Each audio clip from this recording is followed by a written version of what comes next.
सभी को प्रणाम। परम पूज्य गुरुदेव पंडित श्री राम शर्मा आचार्य जी के विचार प्रसार में आप सभी का स्वागत है। आज का शीर्षक है अपनों से अपनी बात में सूर्योदय हो चला, अब प्रकाश फैलना ही बाकी है।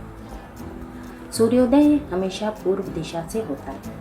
उषा काल की लालिमा उसकी पूर्व सूचना लेकर आती है। कुक्कुट उस पुण्य बेला की अग्रिम सूचना देने लगते हैं।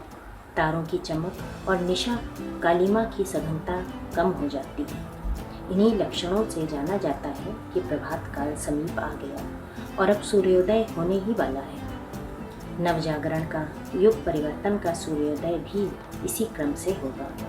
सार्वभौम प्रश्न है, विश्व मानव से संबंधित समस्या है। एक देश का, एक जाति की नहीं, फिर भी उदय का क्रम पूर्व से ही चलेगा। कुछ चिरंतन विशेष परंपरा ऐसी चली आती है कि विश्व मानव ने जब भी करवट ली है तब उसका सूत्र संचालन सूर्योदय की भांति ही पूर्व दिशा से हुआ है। यूँ पाश्चात्य देशवासी भारत को पूर्व मानते हैं, पर जहाँ तक आध्यात्मिक चेतना का प्रश्न है, निस्संदेह यह श्रेय सौभाग्य इसी देश को मिला है। वो विश्व की चेतनात्मक हलचलों का उत्तरदायित्व अग्रिम पंक्ति में खड़ा होकर वहन करे। इस बार भी ऐसा ही होने जा रहा है। युग परिवर्तन का प्रकाश इसी पुण्य भूमि से आरंभ हो चुका। अब वह कुछ ही समय में विश्वव्यापी बनने जा रहा है। विश्व जड़ और चेतन दो भागों में विभक्त है। जड़ प्रकृति से संबंधित प्रगति को संपदा के रूप में देखा जा सकता है और चेतन प्रकृति के विकास को विचारणा एवं भावना के रूप में समझा जाएगा।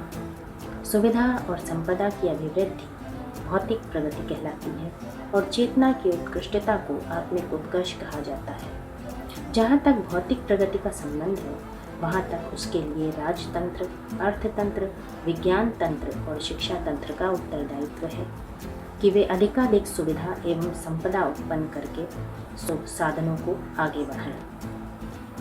आत्मिक प्रगति के लिए ज्ञान तंत्र उत्तरदायी है। इसे दूसरे शब्दों में दर्शन, धर्म, अध्यात्म एवं कला के नाम से जाना जा सकता है। चेतना की भूख इन्हीं से बुझती है, उसे इन्हीं से दिशा और प्रेरणा मिलती है। परिवर्तन एवं उत्कर्ष भी इन्हीं आधारों को लेकर संभव होता है। अस्तु यह अनिवार्य है कि यह चेतनात्मक प्रगति आवश्यक हो तो ज्ञान तंत्र को प्रखर बनना पड़ेगा। सच तो यह है कि जब कभी ज्ञान का तंत्र शिथिल पड़ता है, विकृत होता है, तभी व्यक्ति का स्तर लड़खड़ाता है और उस अस्त व्यस्तता में भौतिक जगत की समस्त गतिविधियां उलझ जाती हैं। तत्वदर्शी सदा से यह कहते रहे हैं कि संपदा नहीं, विचारणा प्रमुख है। यदि विचारणा सही रही तो संपदा छाया की तरह पीछे पीछे फिरेगी। युग परिवर्तन के जिस अभियान में सभी को दिलचस्पी है, वो चेतनात्मक उत्कर्ष ही है। इसके लिए ज्ञान तंत्र को समर्थ और परिष्कृत करना पड़ेगा। इसका अर्थ ये नहीं कि भौतिक प्रगति व्यर्थ है, वो भी आवश्यक है, पर वो दूसरे लोगों का काम है जिसे वे शक्ति भर संपन्न कर भी रहे हैं। सरकारें पंचवर्षीय योजनाएं बनाती हैं, वैज्ञानिक शोध कार्यों में जुटे हुए हैं, अर्थशास्त्री व्यवसाय, उत्पादन और वितरण का ताना बाना बुन रहे हैं, सैन्य तंत्र आयुधों के निर्माण और योद्धाओं के प्रशिक्षण में लगा है, शिक्षा शास्त्री बौद्धिक क्षमता के अभिवर्धन में लगे हैं। उपेक्षित तो ज्ञान तंत्र ही पड़ा है। उस नाम पर जो खड़ा है उसे तो विदूषकों जैसी विडंबना ही कहा जा सकता है। धर्म के नाम पर जो कहा और किया जाता है उससे ऐसी आस्तिकता की अपेक्षा नास्तिकता भली प्रतीत होती है। ज्ञान तंत्र यदि सद्भावनाओं और सत्प्रवृत्तियों के अभिवर्धन को की अपेक्षा कर्म कांडों में ही उलझाए रहे और सातवें आसमान के सपने दिखाता रहे, कर्म को व्यर्थ और भक्ति को प्रधान करता रहे, तो उससे मानव समाज का, विश्व का कोई हित साधन न हो सकेगा। धर्म व्यवसायियों की आजीविका भले ही चलती रहे। नवनिर्माण के अवतरण की किरणें अगले दिनों प्रबुद्ध एवं जीवंत आत्माओं पर बरसेंगी। वे व्यक्तिगत लाभ में संलग्न रहने की लिप्सा को लोक मंगल के लिए उत्सर्ग करने की आंतरिक पुकार सुनेंगे। ये पुकार इतनी तीव्र होगी कि चाहने पर भी वे संकीर्ण स्वार्थपरता भरा ये जीवन जी ही नहीं सकेंगे। लोभ और मोह की जटिल जंजीरें वैसे ही टूटती दिखेंगी जैसे कृष्ण जन्म के समय बंदी गृह के ताले अनायास ही खुल गए थे। यूं मायाबद्ध नर कीटकों के लिए वासना और तृष्णा की परिधि तोड़कर परमार्थ के क्षेत्र में कदम बढ़ाना लगभग असंभव जैसा लगता है। पेट और प्रजनन की विडंबनाओं के अतिरिक्त वे क्या आगे की और कुछ बात सोच सकें या कर सकेंगे, पर समय ही बताएगा कि इसी जाल जंजाल में जकड़े हुए वर्गों में से कितनी प्रबुद्ध आत्माएं उछल कर आगे आती हैं और सामान्य स्थिति में रहते हुए कितने ऐसे अद्भुत क्रियाकलाप संपन्न करती हैं जिन्हें देखकर आश्चर्यचकित रह जाना पड़ेगा।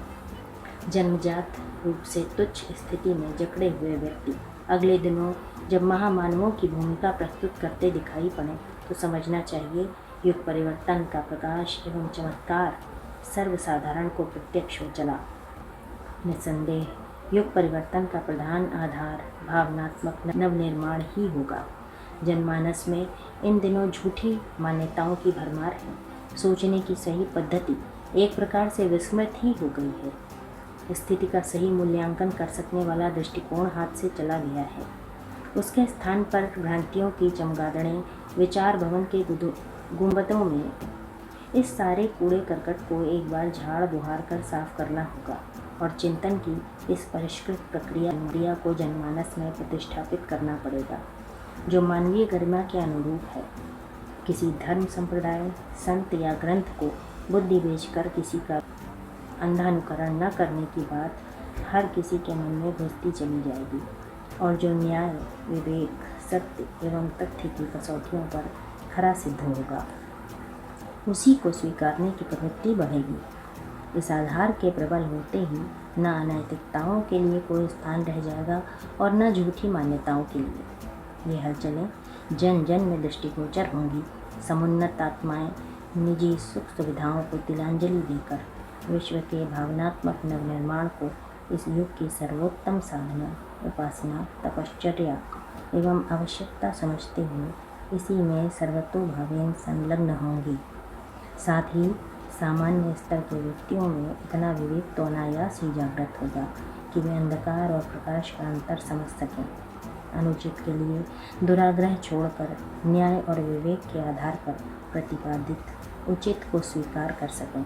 इसी प्रकार उभय पक्ष योग संयोग उस प्रयोजन को अग्रगामी बनाता चला जाएगा जो युग परिवर्तन का मूलभूत आधार है। आज की स्थिति को देखते हुए ये दोनों ही कार्य कठिन दिखते हैं। धर्म विडंबना के सस्ते प्रलोभनों को तिरस्कृत कर धर्म प्रेमी लोग कष्ट साध्य परमार्थ में प्रवेश करेंगे, ये कठिन है। बुद्धिजीवी अपनी अच्छी खासी सुविधाओं का परित्याग कर लोक मंगल के लिए दर दर ठोकरें खाएंगे, ये भी कठिन ही दिखता है, पर समय ये भी करा के छोड़ेगा। रीछ वानर अपने प्राण हथेली पर रख कर मौत से लड़ने गए थे। बुद्ध के 2.5 लाख अनुयायी यौवन की उमंगों को कुचलते हुए भिक्षु भिक्षुणी बनने की जटिल प्रक्रिया स्वीकार करने को सहमत हुए थे। गांधी की पुकार पर लाखों ने अपनी बर्बादी को स्वीकार किया था। उसी प्रकरण को यदि इतिहास फिर दोहराए तो इसे न कठिन मानना चाहिए और न असंभव। जो भूतकाल में होता रहा है उसी पुनरावृत्ति को कठिन या जटिल मानने का कोई कारण नहीं।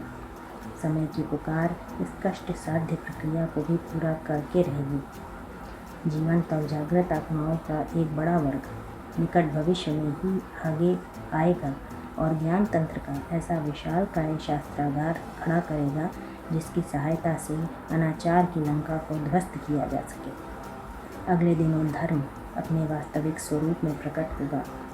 उसके प्रसार प्रतिपादन का ठेका किसी वेश या वंश विशेष पर न रह जाएगा। संप्रदायवादियों के डेरे उखड़ जाएंगे, उन्हें मुफ्त के गुलछर्रे उड़ाने की सुविधा छिनती दिखेगी तो कोई उपयोगी धंधा अपनाकर भले मानसों की तरह आजीविका उपार्जित करेंगे। तब उत्कृष्ट चरित्र परिष्कृत ज्ञान एवं लोक मंगल के लिए प्रस्तुत किया गया अनुदान ही किसी को सम्मानित या श्रद्धास्पद बना सकेगा। पाखंड पूजा के बल पर जीने वाले उलूक उस दिवा प्रकाश से भौचक होकर देखेंगे और किसी कोटर में बैठे दिन गुजारेंगे। अज्ञानांधकार में जो पौवारा दिखती थी उन अतीत की स्मृतियों को वे ललचाई दृष्टि से सोचते चाहते तो रहेंगे, पर फिर समय लौटकर कभी आ न सकेगा। अगले दिनों ज्ञान तंत्र ही धर्म तंत्र होगा। चरित्र निर्माण और लोक मंगल की गतिविधियाँ धार्मिक कर्मकांडों का स्थान ग्रहण करेंगी। तब लोग प्रतिमा पूजक देव मंदिर बनाने की तुलना में पुस्तकालय विद्यालय जैसे ज्ञान मंदिर बनाने को महत्व देंगे। तीर्थ यात्राओं और ब्रह्म भोजों में लगने वाला धन लोक शिक्षण की भाव भरी प्रवृत्तियों के लिए अर्पित किया जाएगा। कथा पुराणों की कहानियाँ तब उतनी आवश्यक न मानी जाएंगी जितनी समस्याओं को सुलझाने वाली प्रेरणाप्रद अभिव्यंजनाएं। धर्म अपने असली स्वरूप में निखर कर आएगा और उसके ऊपर चढ़ी हुई सड़ी गली केंचुली उतरकर कूड़े करकट के ढेर में जा गिरेगी। ज्ञान तंत्र वाणी और लेखनी तक ही सीमित न रहेगा, वरन उसे प्रचारात्मक, रचनात्मक एवं संघर्षात्मक कार्यक्रमों के साथ बौद्धिक, नैतिक और सामाजिक क्रांति के लिए प्रयुक्त किया जाएगा। साहित्य, संगीत, कला के विभिन्न पक्ष विविध प्रकार से लोक शिक्षण का उच्च स्तरीय प्रयोजन पूरा करेंगे। जिनके पास प्रतिभा है, जिनके पास संपदा है, वे उससे स्वयं लाभान्वित होने के स्थान पर समस्त समाज को समुन्नत करने के लिए समर्पित करेंगे। परम पूज्य गुरुदेव के अनुसार एकता, समता, ममता और शुचिता नवनिर्माण के 4 भावनात्मक आधार होंगे। एक विश्व, एक राष्ट्र, एक भाषा, एक धर्म, एक आचार, एक संस्कृति के आधार पर समस्त मानव प्राणी एकता के रूप में बंधेंगे। विश्व बंधुत्व की भावना उभरेगी और वसुधैव कुटुंबकम का आदर्श सामने रहेगा।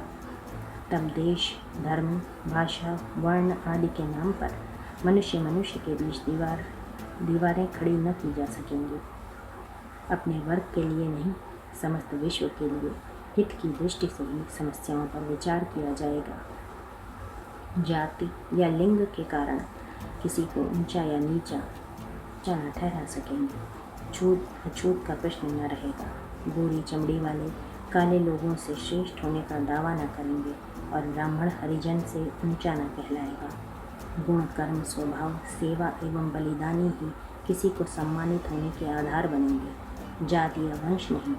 किसी प्रकार नारी से नर श्रेष्ठ है, उसे अधिकार प्राप्त है, ऐसी मान्यता हट जाएगी।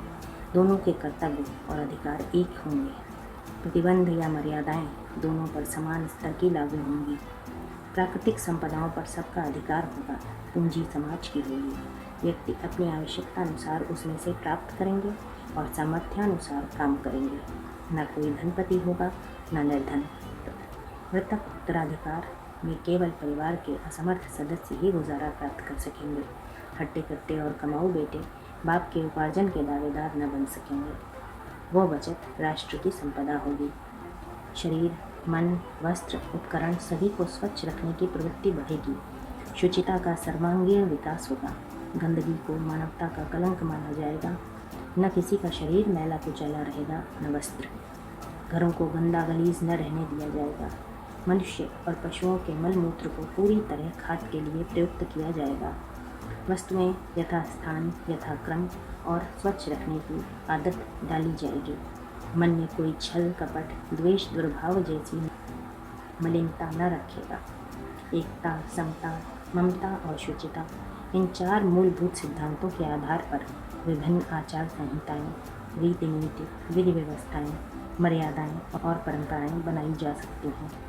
भौगोलिक तथा अन्य परिस्थितियों को देखते हुए उनमें हेर फेर भी यत्किंचित होते रह सकते हैं, पर आधार उनके यही रहेंगे। ये ध्यान रखने की बात है कि संसार की 2 ही प्रमुख शक्तियाँ हैं, एक राजतंत्र, दूसरी धर्मतंत्र। राज सत्ता में भौतिक परिस्थितियों को प्रभावित करने की क्षमता है और धर्म सत्ता में अंतश्चेतना को।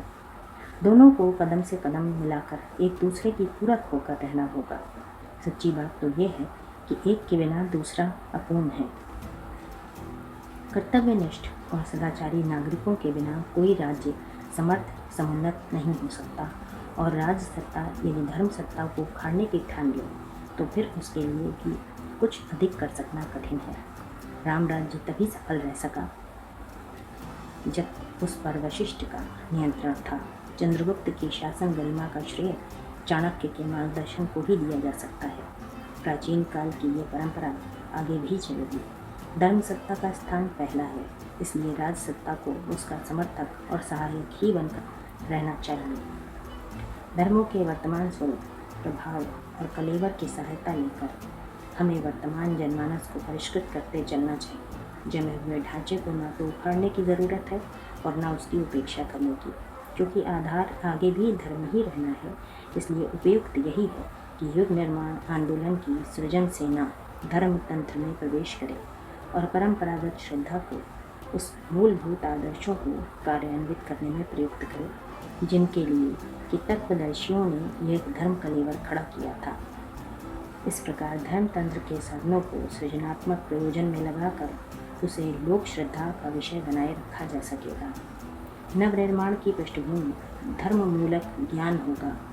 इसी के लिए ज्ञान तंत्र खड़ा किया गया और ज्ञान यज्ञ का महान अभियान चलाया गया है। स्वल्प साधनों से भी वो द्रुत गति के साथ बढ़ता चला जा रहा है। उसे देखते हुए पूर्व से सूर्योदय होने के और उसका प्रकाश सर्वत्र फैलने की बात पर सहज ही विश्वास किया जा सकता है। आज के लिए इतना ही। आप सभी को अपना बहुमूल्य समय देने के लिए हृदय से आभार एवं अनेकों धन्यवाद। अखंड ज्योति, फरवरी सन 2018, पृष्ठ संख्या 63, 64 और 65। सादर